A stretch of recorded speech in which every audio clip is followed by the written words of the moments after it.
Tämä tasapainojumppa sopii päivittäin tehtäväksi. Tavoitteena on, että harjoittelun myötä jumpan voi tehdä ilman rollaattoria. Vältä nojaamasta rollaattoriin niin jumpatessa kuin kävellessä. Rollaattoria ei tarvitse työntää, vaan se kulkee mukana kävellessä. Ensimmäinen liike on soutu. Kurota airoja edestä ja suorista selkä, nyrkit kainaloon ja lavat yhteen, rintarottingille.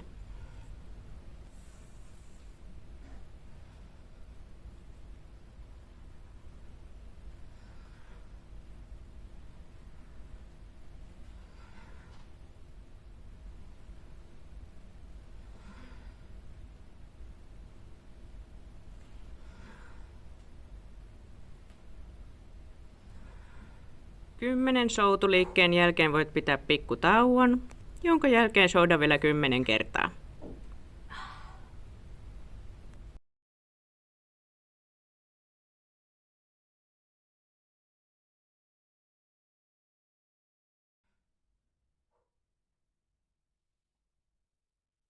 Seuraavaksi minikyykyt.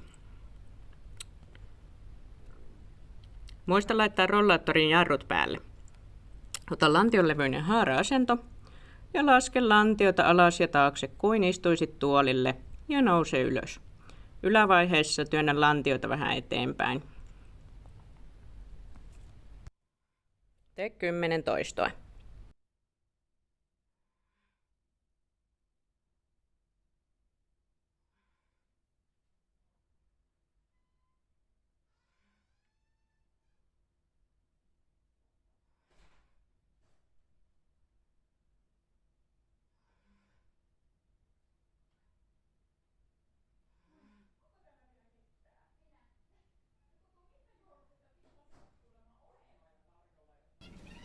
Kun voimasi kasvavat ja minikyykyt alkavat tuntua helpoilta, voit vaihtaa liikkeen istumasta seisomaan nousuihin.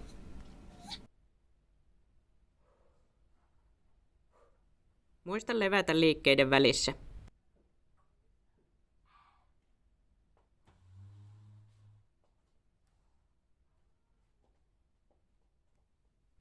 Seuraavaksi polven nostot.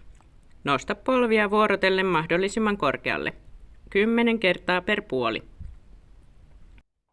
Tämä liike vahvistaa lonkan koukisteen lihaksia ja pitää askeleen pitkänä ja pääset astelemaan esteiden yli.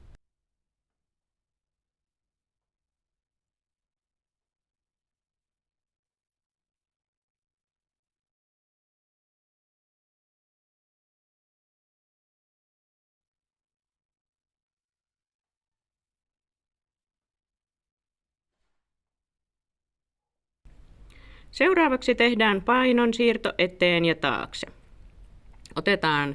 Tässä videossa otan oikealla jalalla pienen askeleen eteenpäin ja siirrän painon sinne etujalalle. Sen jälkeen sama jalka eli oikea siirtyy taaksepäin ja paino siirtyy sinne takajalalle. Teet tätä 10 kertaa ja sen jälkeen vaihdat tukijalkaa. Eli oikea jalka pysyy paikallaan ja vasen jalka ottaa askeleet eteen ja taakse.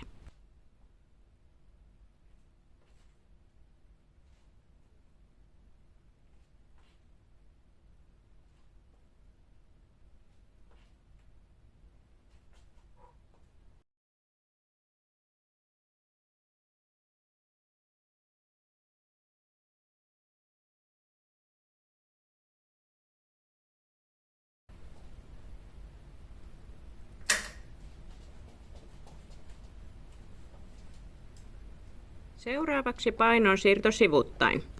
Ota rollaattorin levyinen haara-asento ja siirrä painoa puolelta toiselle 10 kertaa per puoli. Ja tuntuma tässä pitäisi tulla sinne pakaran ulkosyrjälle. Näissä tasapainoliikkeissä voit ottaa tukea rollaattorista, mutta tasapaino kehittyy sitä paremmin, mitä haastavampia harjoitteet ovat. Muista kuitenkin olla varovainen ja tee liikkeet turvallisesti. Olet itse paras itsesi asiantuntija.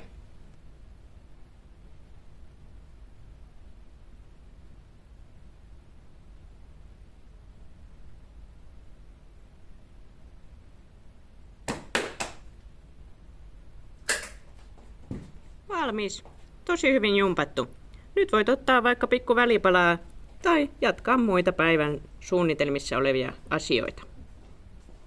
Mukavaa päivää ja jumpataan taas huomenna.